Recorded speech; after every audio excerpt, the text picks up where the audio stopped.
কাউকে সম্মানের ক্ষেত্রে বাড়াবাড়ি করা, তার যতটুক সম্মান পাওয়ার কথা এতটুক না দিয়ে এর চাইতে আরো বাড়িয়ে দেওয়া, অথবা কারো ব্যাপারে কোনো কিছু কমতি বলতে গেলে যতটুক তার কমতি আছে ততটুক বলা, তার চাইতে বাড়িয়ে বলা, এটা গুলোর অন্তর্ভুক্ত। এই জন্য ইসলাম এটি হলো একটি মধ্যমপন্থী ধর্মের নাম।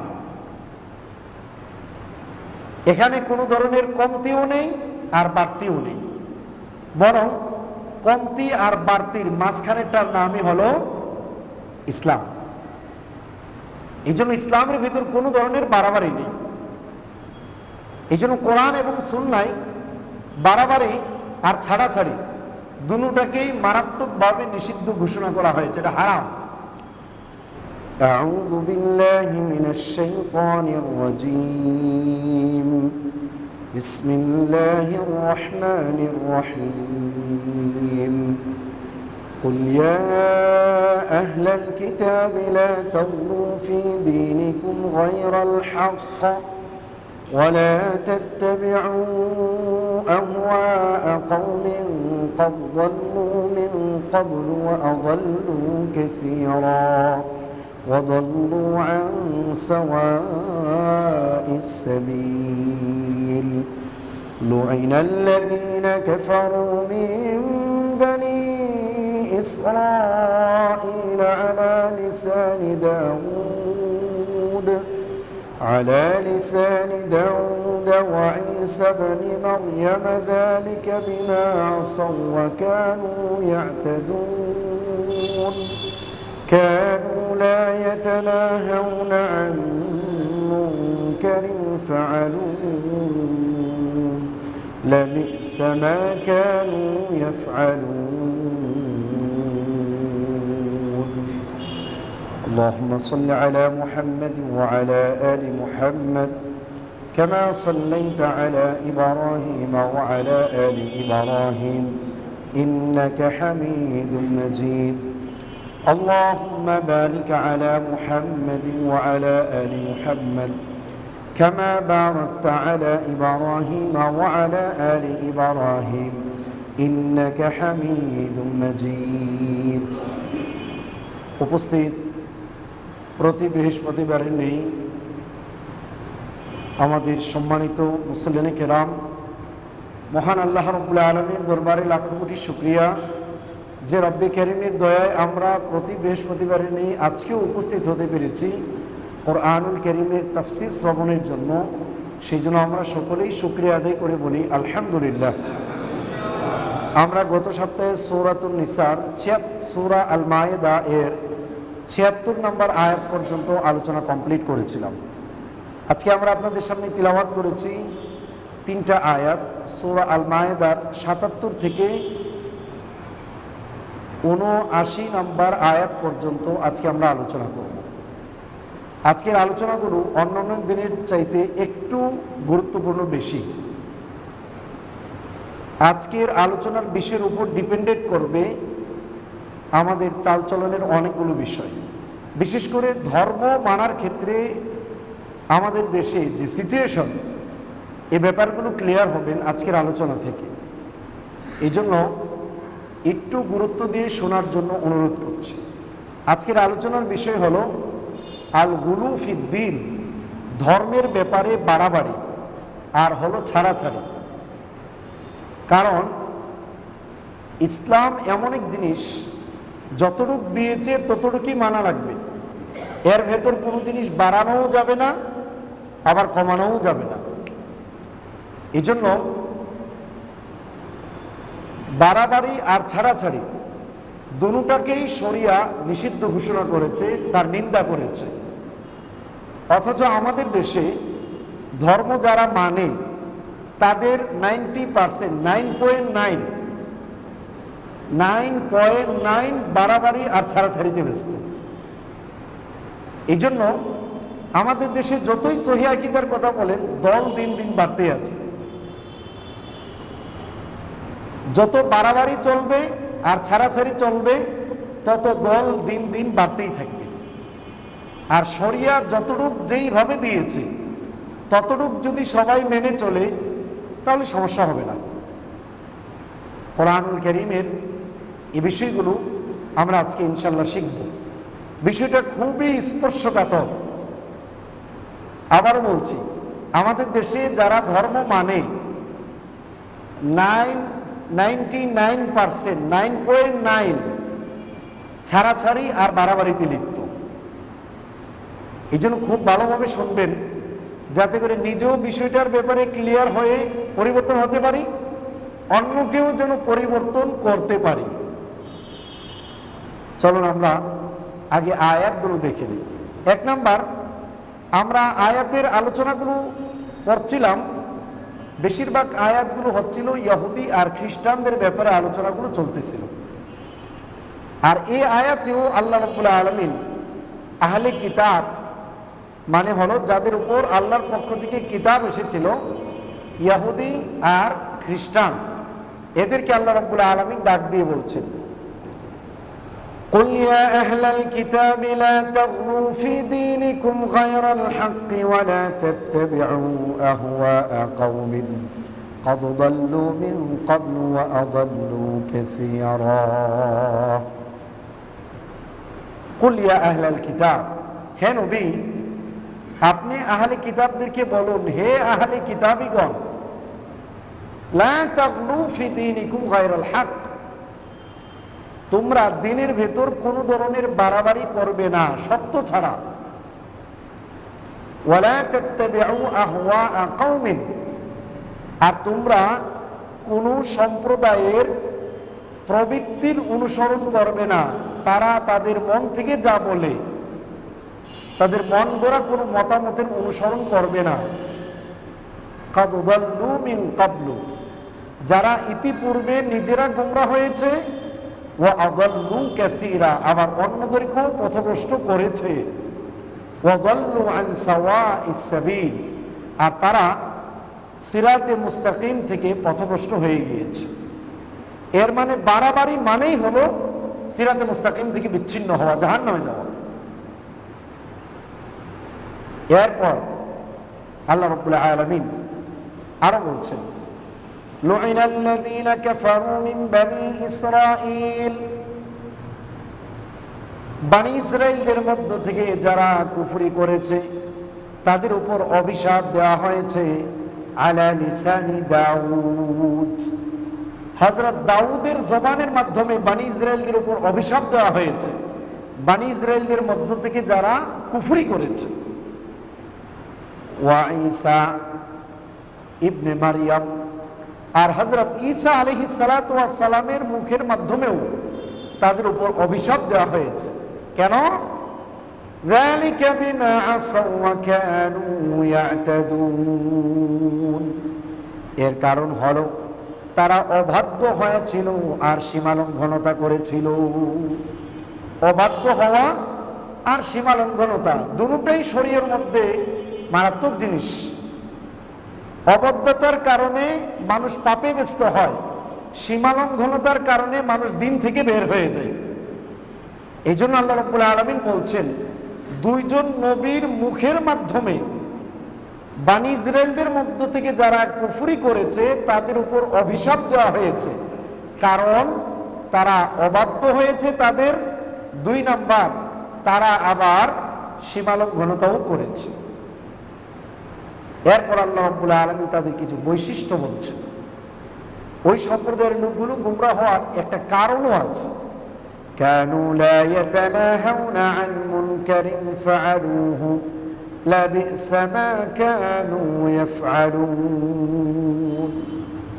কানু লা ইয়াতানাহাউনা আন মুনকার, এরা একে অপরকে খারাপ কাজ থেকে বারণ করত না, বাধা দিত না। তাদের বৈশিষ্ট্য ছিল তারা নিজেরা একে অপরকে পাপ কাজ থেকে বারণ করতো না, নিষেধ করতো না। ফাআলুহু, যা তারা করত, লাবিসা মা কানু ইয়াফআলুন, তারা যা করত তা কতই না মন্দ ছিল। এই হলো আয়াতের সরল তর্জমা। তর্জমা বুঝতে কোনো কষ্ট হচ্ছে আপনাদের? ভেঙে ভেঙে করার কারণ হলো যাতে আপনাদের কোনো সমস্যা না থাকে, এটা একটা ক্লাস। এবার চলেন আমরা দেখে নেই এই আয়াতের কিছু টু দ্য পয়েন্ট। এক নাম্বার, প্রথম নাম্বার আয়াতে আল্লাহ রাব্বুল আলামিন আহলে কিতাবদেরকে দ্বীনের ব্যাপারে গুলু করতে নিষেধ করেছেন। আমরা আজকে বুঝবো শরিয়াতে গুলু বলতে কাকে বোঝানো হয়। দুই নাম্বার, কোন সম্প্রদায়ের প্রবৃত্তির মন গড়া কথার বক্তব্যের অনুসরণ করতে নিষেধ করা হয়েছে, যারা নিজেরাও পথভ্রষ্ট অন্যদেরকে পথভ্রষ্ট করে। তিন নাম্বার, বনী ইসরায়েলদের মধ্য থেকে যারা কুফরি করেছে অবাধ্য আর সীমালঙ্ঘনতার মাধ্যমে, তাদের উপর আল্লাহ রাব্বুল আলামিন অভিশাপ দিয়েছেন হযরত দাউদ আর হযরত ঈসা আলাইহিস সালাতু ওয়াস সালামের মাধ্যমে। চার নাম্বার, ওই বনী ইসরায়েলের লোকদের একটা বৈশিষ্ট্য হলো তারা নিজেরাও পাপ কাজ করত, অন্যদেরকেও পাপ কাজ করার সুযোগ করে দিত। কেউ পাপ কাজ করলে তারা তাদেরকে নিষেধ করত না। এই হলো চারটা ব্যাপার। চারটা ব্যাপারের সবগুলো মাশাআল্লাহ আমাদের ভিতর পাবেন, কোনোটাই বাদ যাবে না। আমরা যে নিজেদেরকে এত ভালো বলে সাব্যস্ত করি যে আমরা জান্নাতে চলে যাব, তার সবগুলোই আমাদের ভিতর পাওয়া যাবে। আল্লাহ আমাদেরকে হেফাজত করুক। চলুন, এক নাম্বার, গুলু। গুলু শব্দের শাব্দিক অর্থ হলো আল ইরতিফা ওয়া মুজাওয়াজাতুল হাদ। কোনো জিনিস উপচে পড়া এবং সীমার বাহিরে যাওয়া, এটাকেই বলা হয় গুলু। আর শরিয়ার পরিভাষায় গুলু বলতে বোঝানো হয় তাজাওয়াজুল হাদ। শরিয়া যতটুক দিয়েছে তার সীমাকে অতিক্রম করলেই এটা গুলুর অন্তর্ভুক্ত। এই জন্য ওলামা ইমাম ইবনে হাজার আসকালানী রাহিমাহুল্লাহ গুলুর সংজ্ঞা দিয়েছেন, হুয়া মুবালাগাতুন ফিশ শাই ওয়া তাশদীদ ফিহি ইয়াতাজাওয়াজুল হাদ। গুলু মানে হলো কোনো ব্যাপারে বাড়াবাড়ি করা আর কঠোরতা করা এবং সীমা লঙ্ঘনতা করা, এটাকেই গুলু বলা হয়। ওয়া ফিহি মা'না আত-তা'আম্মুক ওয়া যিয়াদাতু আলা মা লাম ইয়াতলুবু শারআন। তিনি আরো বলেন যে গুলু মানে হলো বুকামির কারণে শরিয়ার ভেতর কোনো জিনিস বাড়ানো, যেই বাড়ানোটা শরীয়তে চাই না বাড়ানোর ব্যাপারে, এটাকে বলা হয় গুলু। আবার ইমাম রাজি রাহিমাহুল্লাহ গুলুর সংজ্ঞা দিয়েছেন, হুয়া মুজাওয়াজাতুল হাদ্দি ফিত তা'যীম আও ফিল গাদ্দি ওয়া তানকিস মিন শাইইন। এটা হলো কাউকে সম্মানের ক্ষেত্রে বাড়াবাড়ি করা, তার যতটুক সম্মান পাওয়ার কথা এতটুক না দিয়ে এর চাইতে আরো বাড়িয়ে দেওয়া, অথবা কারো ব্যাপারে কোনো কিছু কমতি বলতে গেলে যতটুক তার কমতি আছে ততটুক বলা, তার চাইতে বাড়িয়ে বলা, এটা গুলুর অন্তর্ভুক্ত। এই জন্য ইসলাম এটি হলো একটি মধ্যমপন্থী ধর্মের নাম।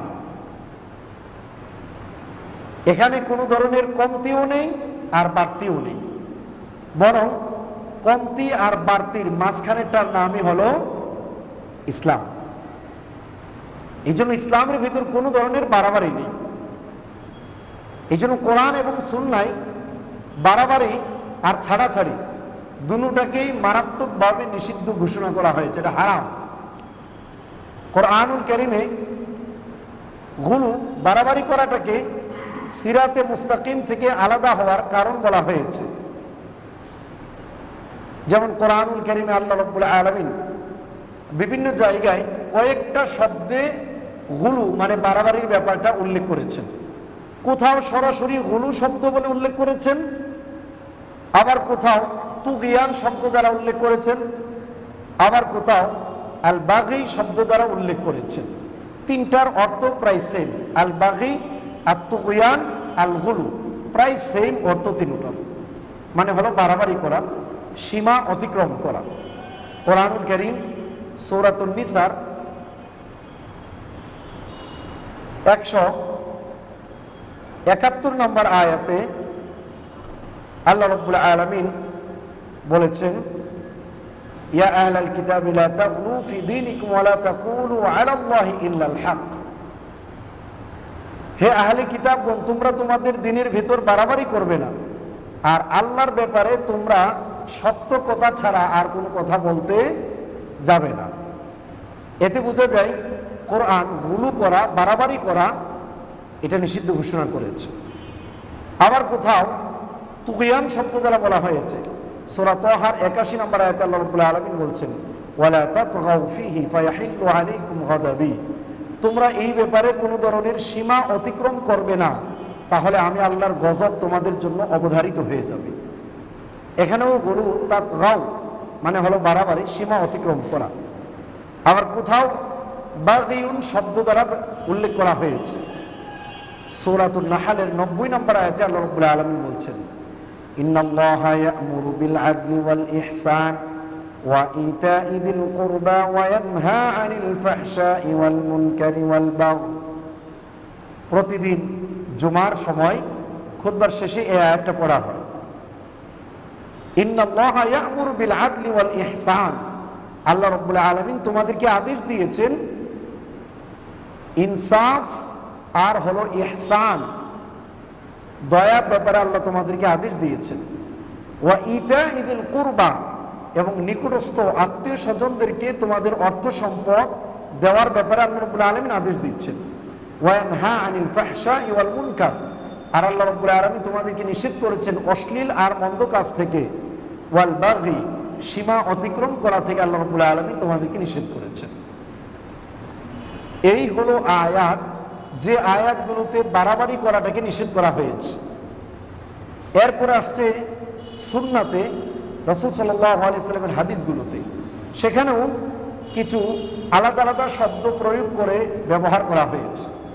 এক নাম্বার যেমন গুলু শব্দ দ্বারাই ব্যবহার করা হয়েছে। মুসলিম শরীফের হাদিস, বিশ্বনবী সাহাবায়ে কেরামকে লক্ষ্য করে বললেন, ইয়াকুম ওয়াল গুলু ফিদ্দিন, তোমরা দ্বীনের ব্যাপারে বাড়াবাড়ি করতে যাবে না। ফাইন্নাহু আহলাকা মান কানা ক্বাবলাকুম, কারণ তোমাদের পূর্বের যত লোক ধ্বংস হয়েছে দ্বীনের ব্যাপারে বাড়াবাড়ি করার কারণেই তারা ধ্বংস হয়েছে। কেমন? হামালাহুম আলা আন সাফাকুদ দিমা ওয়াস্তাহাল্লুল মাহারিম, তারা দ্বীনের ব্যাপারে এতই বাড়াবাড়ি করেছে যে তারা নিজেদের মধ্যে নিজেরা যুদ্ধ লেগে গিয়েছে, একে অপরকে হত্যা করে ফেলেছে। এই জন্য ধর্মের ব্যাপারে কোনো ধরনের বাড়াবাড়ি করা যাবে না। এটা একটা হাদিস। আরেক শব্দে আত-তানাত্তা শব্দ দ্বারা উল্লেখ করা হয়েছে। এটাও বুখারী হাদিস, ইশকাতুল মাসাবির উল্লেখ করা হয়েছে। বিশ্বনবী বলেন, হালাকাল মুতানাত্তিউন, যারা অতিরঞ্জন করে তারা ধ্বংস হয়েছে, যারা বাড়াবাড়ি করে তারা ধ্বংস হয়েছে। আবার কিছু জায়গায় আত-তাআম্মুক মানে বোকামি শব্দ দ্বারা উল্লেখ করা হয়েছে। ইন্না আকওয়ামান ইয়াতাআম্মাকুনা ফিদ্দীন, দ্বীনের ভিতর কিছু লোক, কতগুলো সম্প্রদায় বোকামি করবে। ইয়ামরুকুনা মিনহু কামা ইয়ামরুকুস সাহমু মিনার রামিয়া, তারা দ্বীন থেকে এমনভাবে বের হয়ে যাবে তীর যেমন ধনুক থেকে বের হয়ে যায়। খুব ভয়ানক জিনিস। আবার কোথাও ব্যবহার করা হয়েছে আত-তাশাদ্দুদ, কঠোরতা শব্দ দিয়ে। রাসূলুল্লাহ বলেন, ইন্না হাযাদ দ্বীন ইউসরুন, এই দ্বীন হলো সহজ। ওয়ালা ইউশাদ্দাদ দ্বীন আহাদুন ইল্লা গালাবা, তোমাদের যে কেউ দ্বীনের ব্যাপারে বাড়াবাড়ি করবে সে পরাভূত হবে, পরাজিত হবে, দ্বীনই বিজয়ী থাকবে। এই হলো কতগুলো হাদিস, যে হাদিসগুলোতে উল্লেখ করা হলো যে বাড়াবাড়ি এই জিনিসগুলো নিষিদ্ধ। এই জন্য রাসূল সাল্লাল্লাহু আলাইহি সাল্লাম আবার কতগুলো জায়গায় এই গুলুকে আত-তানফির শব্দ দ্বারা উল্লেখ করেছেন। হযরত মুআয ইবনে জাবালকে যখন ইয়ামানের গভর্নর হিসাবে পাঠান, তখন তিনি তাকে বলছিলেন, ইয়াসসিরা ওয়ালা তুআসসিরা, তুমি মানুষদের সাথে সহজ সরল আচরণ করবে, কোনো কঠিন সুলভ আচরণ করবে না। ওয়াবাশশিরা ওয়ালা তুনাফফিরা, মানুষদেরকে সুসংবাদ দিবে, তাদেরকে দ্বীন থেকে মুখ ফিরাবে না, এমনভাবে কথা বলবে না। ওয়াতাতাওয়া ওয়ালা তাখতালিফা, তুমি আনুগত্যশীলতার ভিতর থাকবে, মতবিরোধ তৈরি করবে না। এই হলো কতগুলো হাদিস। এই হাদিসগুলো ক্লিয়ার করছে যে গুলু বাড়াবাড়ি করা এটা নিষিদ্ধ জিনিস। উদাহরণ দিলে আপনারা ক্লিয়ার হবেন বাড়াবাড়িটা কি রকম। আমরা একটা হাদিস আপনাদের সামনে রাখছি। যেমন রাসূল সাল্লাল্লাহু আলাইহি ওয়াসাল্লামের সময় রাসূলুল্লাহর স্ত্রীর কাছে কিছু সাহাবায়ে কেরাম এসে বললেন, রাসূলের আমল সম্পর্কে জিজ্ঞেস করলেন যে আল্লাহ রাসূল আমল কেমন করেন। তো রাসূলুল্লাহর স্ত্রী বললেন, রাসূল সাল্লাল্লাহু আলাইহি ওয়াসাল্লাম এই ইবাদত এভাবে করেন। তখন কান্নাহুম তাকাল্লু, ওনারা কেমন যেন আমলটাকে প্রথমে একটু কমতি মনে করলো। এরপরেই একজন বলল, লা হাওলা ওয়ালা কুওয়াতা ইল্লা বিল্লাহ, এটা তো আল্লাহর রাসূল, ওনার আগের এবং পরের সব ভুল তো আল্লাহ রাব্বুল আলামিন আগেই মাফ করে দিয়েছেন, আমাদের সাথে রাসূলের তুলনা করলে চলবে না। তখন একজন বলল, আমি সারা জীবন রোজা রাখবো। আরেকজন বলল, আমি সারা রাত্র নামাজ পড়ব। আরেকজন বলবো, আমি ইবাদতই করব, কোনো বিয়ে শাদী করবো না।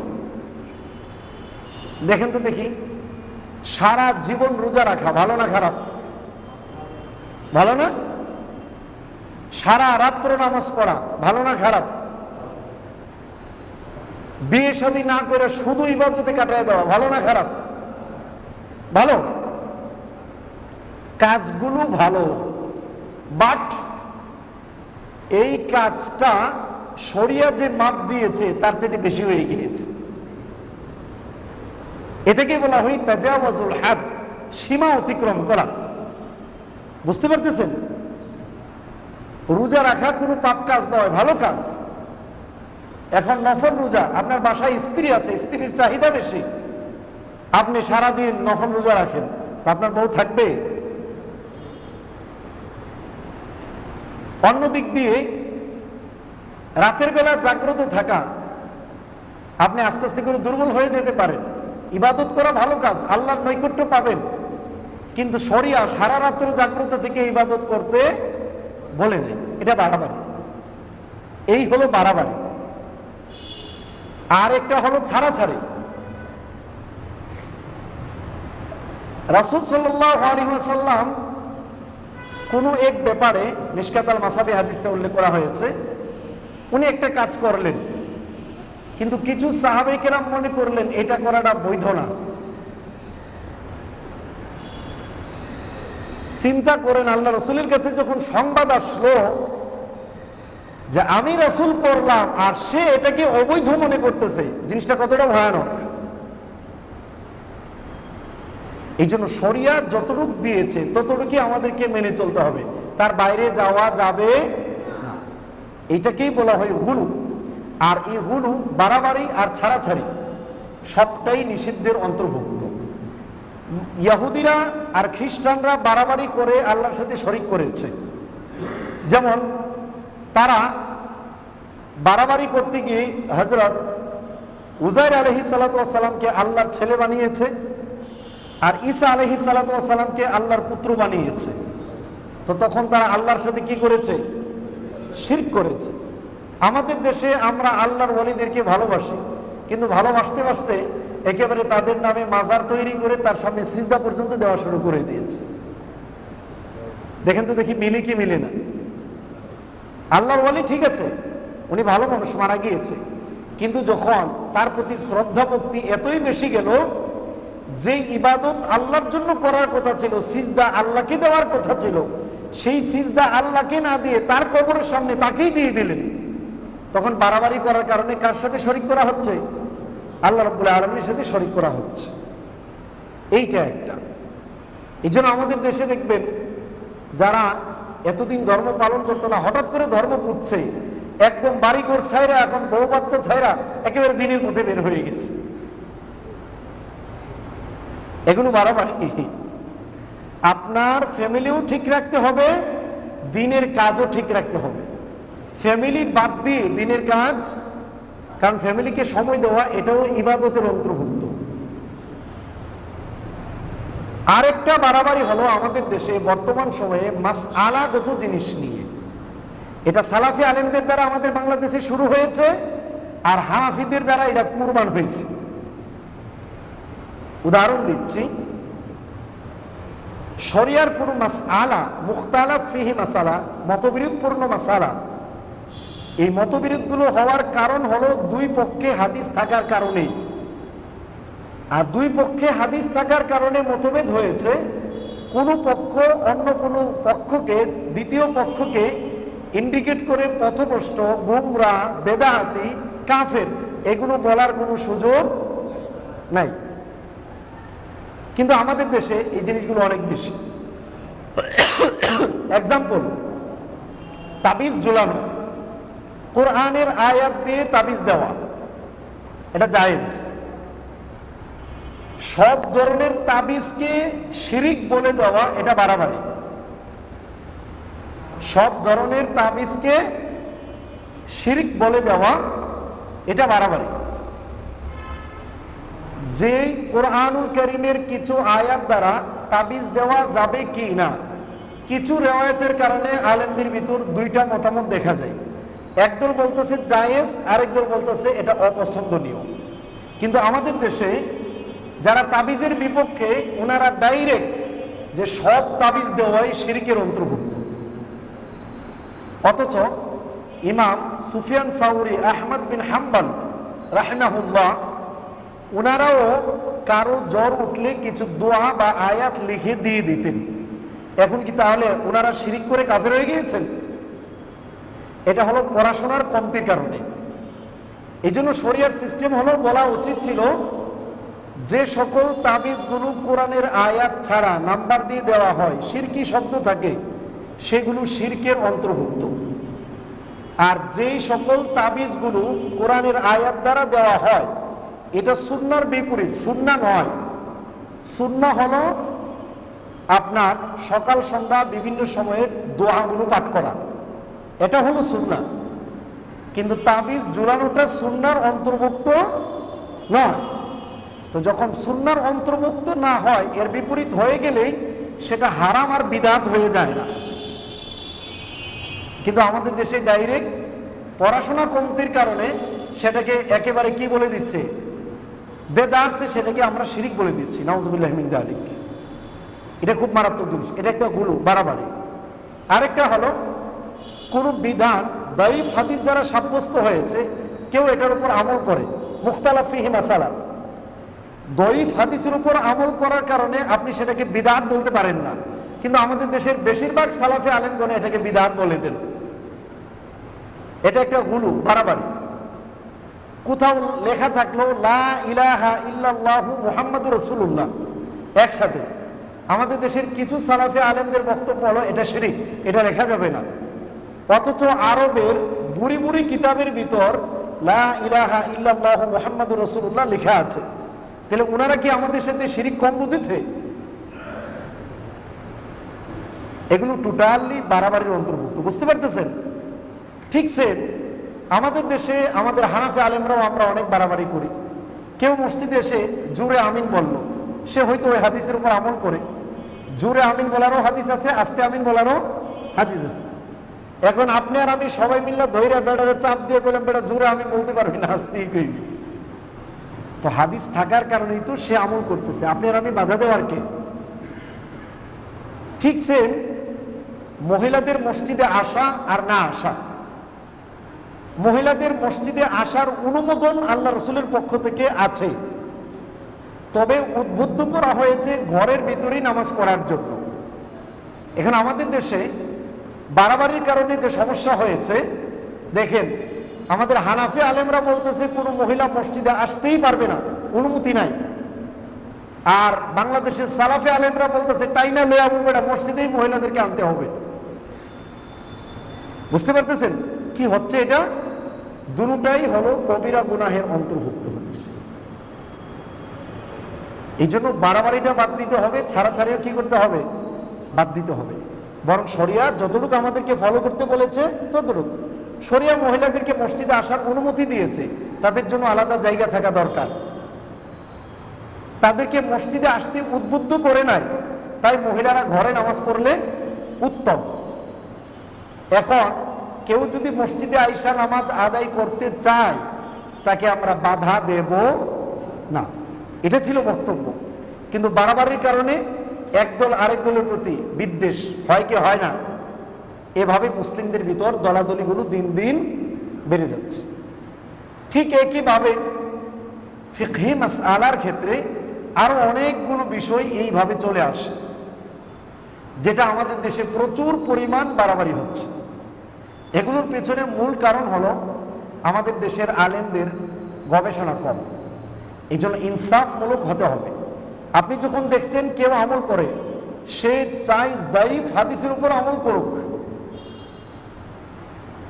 যদি ফিকহি ইখতিলাফগত মাসালা হয়, সালফে সালেহিনদের এবং পূর্বের যত সালাফরা ছিল, তারা ওই মাসআলার ক্ষেত্রে কেউ যদি বিপরীতের উপর আমল করতো, ওনার মতের বিপরীত যেত, ওনারা তাদেরকে নিন্দা করতেন না, অথবা ওনারা তাদের সাথে রাফ আচরণ করতেন না, তাদের প্রতি খারাপ ধারণা রাখতেন না।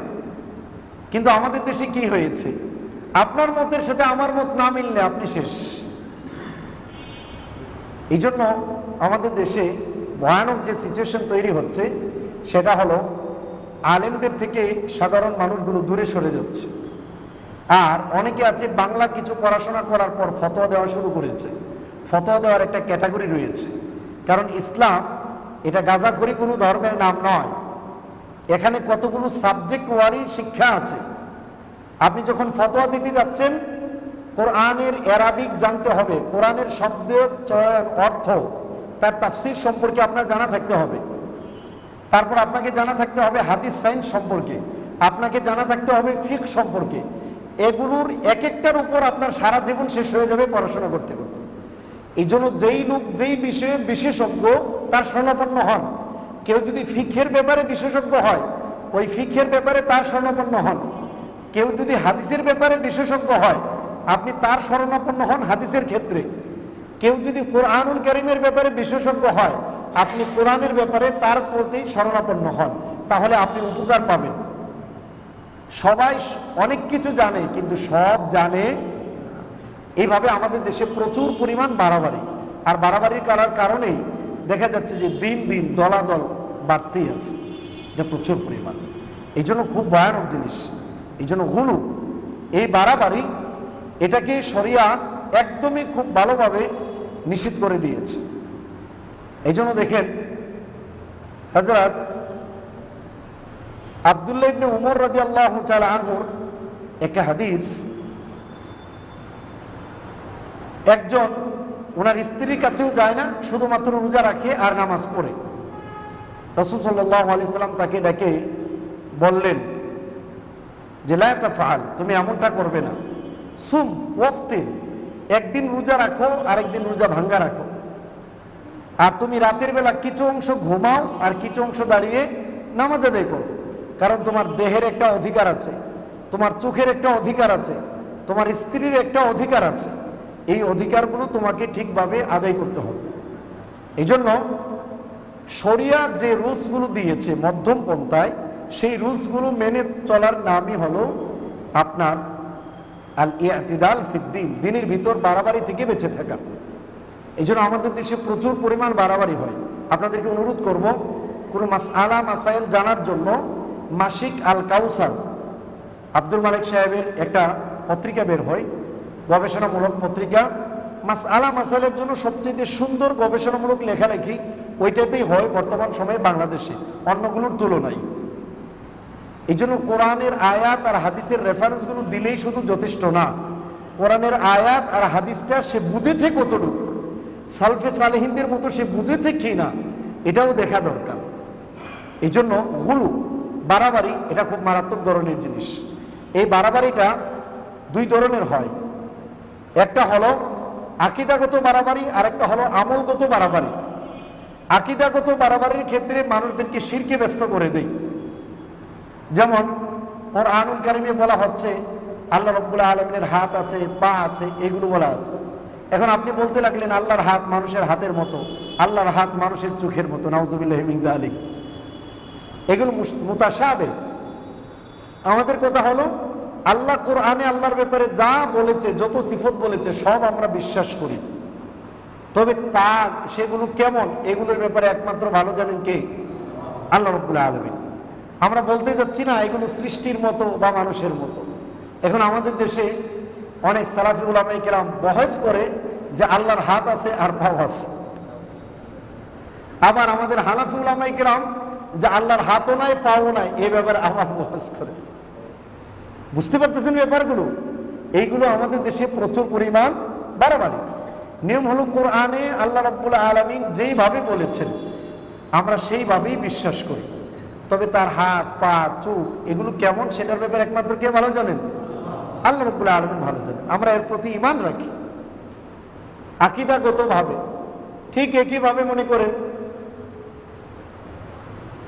আকীদাগত বিষয়ের ব্যাপারে বাড়াবাড়ি যদি হয় এটা বেশিরভাগ ক্ষেত্রেই মানুষকে শিরকে ব্যস্ত করে দেয়।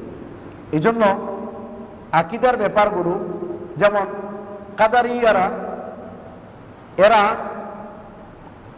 আপনার কদর নাই বলে তারা পথভ্রষ্ট হয়েছে। তারা বলে, আবার জাবারিয়া আছে একদল, তারা বলে তুমি যেমনেই নাচো, তুমি যেমনি নাচাও তেমনেই নাচি, মানে আল্লাহ তুমি যেভাবে চালাও আমি সেভাবেই চলি, আমার তো নিজের কোনো ইচ্ছে নেই। তো এই ক্ষেত্রে বান্দার কি দোষ? দোষ তো সব কার? আল্লাহ রাব্বুল আলামিন। নাউযুবিল্লাহি মিন যালিক। এদেরকে বলা হয় কি? জাবারিয়া। আবার আরেক দল আছে জাহমিয়া, খাওয়ারিজ। এই প্রত্যেকটা দল দিনের কিছু বিষয়ে বাড়াবাড়ি করার কারণে পথভ্রষ্ট হয়েছে। খুব ভয়ানক জিনিস। এই জন্য আমাদের দেশেও এই বাড়াবাড়িগুলো প্রচুর, বিশেষ করে যুবক ভাইদের ভিতর এখন অনেক বেশি বেড়ে গিয়েছে। এই জন্য আপনারা দিন সম্পর্কে প্রচুর পরিমাণ জানবেন, আর জানার ক্ষেত্রে ভালো ভালো আলেমদের সাথে খুব বেশি করে যোগাযোগ রক্ষা করবেন। তাহলে যে সুবিধাটা হবে, আপনার যতটুক জানবেন ততটুক বলতে পারবেন, যা জানা নাই আপনি বলতে যাবেন কেন? রেফারেন্স পাওয়ার পর সে বিষয়টা বুঝতে হবে আল্লাহর নবী এর দ্বারা কি বুঝেছেন, সাহাবায়ে কেরাম এর দ্বারা কি বুঝেছেন। এই জন্য ব্যাপারগুলো খুব চিন্তা ফিকির করা চাই। আরেকটা হলো আমলগত বাড়াবাড়ি। আমলগত বাড়াবাড়ির ক্ষেত্রে যেমন আমাদের দেশে যে আমলগত বাড়াবাড়ি হয়, কেউ হাত বুকে বাঁধে, কেউ হাত নাভির নিচে বাঁধে, আবার কেউ নাভির উপরে বাঁধে। এখন যে বুকে বাঁধছে সে যদি বলতে থাকে যে বুকের উপর হাত বাঁধছি, ফাঁসি হইলেও আর নিচে নামাবো না, এগুলো একটা বাড়াবাড়ি ছাড়া আর কিছু না। হাত বাঁধার ব্যাপারে বুকের উপর আসছে, নাভির উপরে এসেছে, নাভির নিচে এসেছে, এনিওয়ে আপনি যে কোনো একটা করতে পারেন। তবে আপনি যেই ফিকহের মাযহাবের অনুসারী, সেই মাযহাবের যে বক্তব্য দিয়েছে সেই অনুপাতে আপনি চলেন। এই জন্য বাড়াবাড়ির দিকে যেন আমাদের সমাজটা না যায়, এটা আমরা খেয়াল করব। শুধু তাই নয়, ইহুদি আর খ্রিস্টানদের ভেতর বাড়াবাড়ির ক্ষেত্রে যে সমস্যাটা তৈরি হয়েছে সেটার মূল কারণ হলো তারা বাড়াবাড়ির কারণেই পথভ্রষ্ট হয়েছে। এই জন্য আল্লাহ রাসূল সাল্লাল্লাহু আলাইহি ওয়াসাল্লাম বলেছেন, ইয়াকুম ওয়াল গুলু, তোমরা বাড়াবাড়ি থেকে অবশ্যই বেঁচে থাকবে। তোমাদের পূর্বের লোকদের ভিতর মারামারি আর কাটাকাটি হওয়ার পেছনে মূল কারণ হলো বাড়াবাড়ি আর ছাড়াছাড়ি। এখন আমাদের দেশে বহস হয় তারাবির নামাজ 8 রাকাত না 20 রাকাত, এটা নিয়ে মারামারি লেগে যায়। আরে ভাই, এই নামাজটার বিধান কি? এটা একটা সুন্নত, নফল নামাজ, ফরজে মানুষ পড়ছে না, সেটা নিয়ে আপনার কোনো খোঁজ খবর নাই। 8 রাকাত না 20 রাকাত, এটা নিয়ে আপনি মারামারি লাগিয়ে দিলেন। চিন্তা করছেন শয়তান মানুষকে কিভাবে পথভ্রষ্ট করে? লা হাওলা ওয়ালা কুওয়াতা ইল্লা বিল্লাহ। দেশের বেশিরভাগ মানুষ নামাজই পড়ে না, এইটা নিয়ে খোঁজ খবর নাই। কারণ এক ওয়াক্ত ফরজ নামাজ ছেড়ে দিলে সেজন্য একটা কুফরি করলো, এই ব্যাপারে আপনার খোঁজ খবর নাই। আর আপনি 8 রাকাত না 20 রাকাত, এটা নিয়ে আপনি বহস শুরু করে দিলেন। আরে ভাই, যে 20 রাকাত পড়তে পড়তে দেন, রেওয়ায়াতগুলো তো আছে। 8 রাকাত যে পড়তে চায় তাকে পড়তে দেন, সমস্যাটা কি? মারামারি তো কোনো জিনিস নেই। এই হলো আমাদের দেশে মাসআলাগত বাড়াবাড়ি। এই জন্য শরিয়ার যতটুকু জানা থাকবে ততটুকু বলবো, যা জানা থাকবে না তা বলবো না। আর বেশিরভাগ ক্ষেত্রে কোনো বিষয় আপনার কাছে জানতে চাইলে না জানা থাকলে আলেমদের শরণাপন্ন হওয়ার জন্য বলবেন, এবং নিজেরাও আলেমদের শরণাপন্ন হবেন এবং রেফারেন্স সহকারে জানার চেষ্টা করবেন। তাহলে শরিয়ার ব্যাপারগুলো খুব ভালোভাবে জানতে পারবেন, বাড়াবাড়ি থেকে বেঁচে থাকবেন। এই জন্য গুলু এটা খুব মারাত্মক ধরনের জিনিস। এই গুলুর মাধ্যমে মানুষ একদম পথভ্রষ্ট হয়ে যায়। এই জন্য আপনি নেক আমল করতেছেন, কোন ক্ষেত্রে আপনি গুলু করেছেন, বাড়াবাড়ি করেছেন, আপনার সব আমলগুলো নষ্ট হয়ে যাচ্ছে। এই জন্য দেখেন ইহুদিদের মধ্যে যেই বৈশিষ্ট্যগুলো ছিল আমাদের ভিতরে কিন্তু এই বৈশিষ্ট্যের কোনো কমতি নেই। তারাও সৎ কাজের আদেশ করতো না, অসৎ কাজ থেকে বারণ করতো না। আর আমাদের সমাজেও মানুষ সৎ কাজের আদেশ করে না, অসৎ কাজ থেকে বারণ করে না। এটাই ইহুদিদের সাথে মিলে যায়। এই জন্য আমাদের কাজ হলো আহলে কিতাবদের সাথে আমাদের যে বৈশিষ্ট্য সেগুলো থেকে নিজেদেরকে পরিষ্কার করতে হবে, তাহলে আমরা রিয়েল মুসলিম হতে পারবো। এই জন্য এই ব্যাপারগুলো একদম ক্লিয়ার করা হয়েছে যে হুলু, বাড়াবাড়ি, এটা মারাত্মক ধরনের জিনিস। বাড়াবাড়ি যদি আমরা করি তাহলে আমাদের উপরেও আল্লাহর পক্ষ থেকে অভিশাপ পড়বে, যেইভাবে হযরত দাউদ এবং হযরত ঈসা আলাইহিস সালামের মাধ্যমে অভিশাপ দেওয়া হয়েছে বনী ইসরাঈলের মধ্য দিয়ে যারা কুফরি করেছে তাদেরকে। তাদের কুফরির কারণ কি? 1 নাম্বার হলো অবাধ্য হওয়া, 2 নাম্বার হলো সীমা লঙ্ঘন হওয়া। তো একটা মানুষ অবাধ্য হচ্ছে না, একটা জায়েজ জিনিসের উপর আমল করছে, আপনি তাকে বেদাতি বলে দিচ্ছেন। একটা মানুষ জায়েজ জিনিসের উপর আমল করছে, আপনি তাকে শিরকি বলে দিচ্ছেন। এগুলো খুব ভয়ানক জিনিস। এই জন্য আন্দাজের উপর ফতোয়া নয়, ফতোয়া দিতে গেলে যোগ্যতা প্রয়োজন, প্রচুর পরিমাণ পড়াশোনা প্রয়োজন। আমাদের দেশে আমাদের আলেমদের বাড়াবাড়ি করার কারণে পাবলিকরা দিন থেকে বিমুখ হয়ে যাচ্ছে। এই জন্য আলেমদের কাজ হলো, হক সে হানাফি, হক সে সালাফি, হক সে যে কোনো গ্রুপের, ওনাদের কাজ হলো মানুষদেরকে দিন শিখার জন্য উদ্বুদ্ধ করা, যে ওনারা কোরআন সুন্নাহ থেকে দিন শিখবে, যেভাবে সালফে সালেহিনগণ দিন শিখেছেন। দিন শিখে ওনারা নিজেদেরকে পরিবর্তন করবে, যেভাবে পূর্বেকার লোকরা নিজেদেরকে পরিবর্তন করেছিল। আর আমাদের দেশে আমরা যখন কেউ অন্যায় করে বা একটা শরিয়ার বিপরীত কাজ করে, আমরা তখন বলার স্টাইলটা হয়ে যায় ডাকাতির স্টাইল। আমরা যখন বক্তব্য দিতে যাচ্ছি মনে হচ্ছে তাকে খোঁচাচ্ছে। কেউ যখন শরিয়ার বিপরীত কাজ করে, রাসূল যেইভাবে বলতো আপনি সেইভাবে বলেন, তাহলে পরিবর্তন আসবে। নতুবা আপনি রাগারাগি করে বললে কোনোদিন পরিবর্তন সম্ভব নয়। এই জন্য একজনের ফতোয়া দেখলাম, আমাদের বাংলাদেশের একজন সালাফি আলেম বক্তব্য দিচ্ছে যে টাকনুর নিচে প্যান্ট যারা পড়ে তারা যদি নামাজের সময় টাকনুর উপরে নামাজ পড়ে উঠায়, তাহলে তার নামাজই হবে না। কিছু মাসআলা আছে না যাই না বলা উচিত না। টাকনুর নিচে কাপড় পরা হারাম, টাকনুর উপর কাপড় পরাটা মুসলিমের জন্য ফরজ, জরুরি জিনিস। এখন নামাজের টাইমে যখন সে কাপড়টা উঠাচ্ছে, অন্তত তো সে আল্লাহকে ভয় করে কাজটা করতেছে। তো এক্ষেত্রে নামাজ হবে না, এটা কোন দলিলের ভিত্তিতে বলা হচ্ছে? এগুলোর কারণে মানুষ বিভ্রান্ত হয়ে যায়। এই জন্য যে জিনিসটা বলা দরকার যে প্রত্যেকটা মুসলিম পুরুষের টাকনুর উপরে সদা সর্বদা কাপড়গুলো থাকা দরকার। এই জন্য খেয়াল করব, আমরা 1 নাম্বার বাড়াবাড়ি করতে যাব না। আমরা বাড়াবাড়ি যে জিনিসগুলো করব, আকীদা, কোরআন এবং সুন্নাতের যে আকীদাগুলো যেইভাবে দেওয়া আছে সেইভাবে আমরা বিশ্বাসগুলো রাখবো। আকীদার ক্ষেত্রে আমাদের দেশে বাড়াবাড়ির কতটা ভয়ানক দেখেন।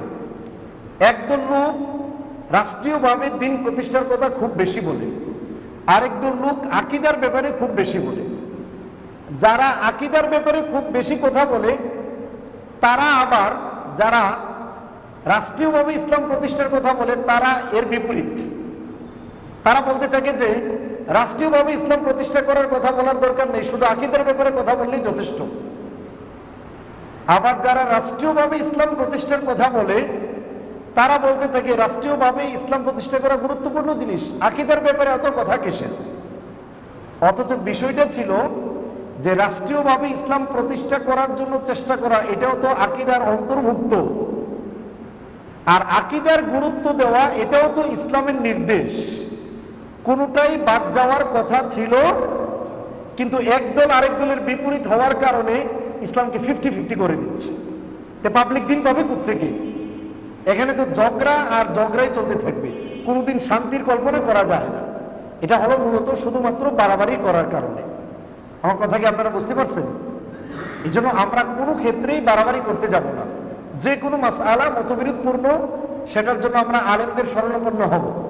আপনার যদি ডিটেলস জানতে চান, বলেন যে আমাকে একটু রেফারেন্সগুলো দেখান, ডিটেলস জেনে নেন সেখান থেকে। এই জন্য আন্দাজের উপর কোনো কিছুর উপর চলা যাবে না।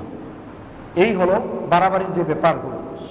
এই জন্য সবসময় আল্লাহ রাব্বুল আলামিনের কাছে আশ্রয় চাইব জাল্লা আমরা যেন বাড়াবাড়িতে ব্যস্ত না হয়, আমরা যেন দিন যতটুকু আমাদেরকে দিয়েছে ততটুকু যেন আমরা মানতে পারি এবং শিখতে পারি, অন্যকে যেন আমরা জানাতে পারি। এই ক্ষেত্রে বাড়াবাড়ির কোনো জিনিস নয়। আল্লাহ রাব্বুল আলামিন আমাদের সকলকে সকল ধরনের ধর্মীয় বাড়াবাড়িগুলো থেকে বেঁচে থাকার তৌফিক দান করুন। সুবহানাকাল্লাহুম্মা ওয়া বিহামদিকা আশহাদু আল্লা ইলাহা ইল্লা আনতা আস্তাগফিরুকা ওয়া আতুবু ইলাইক।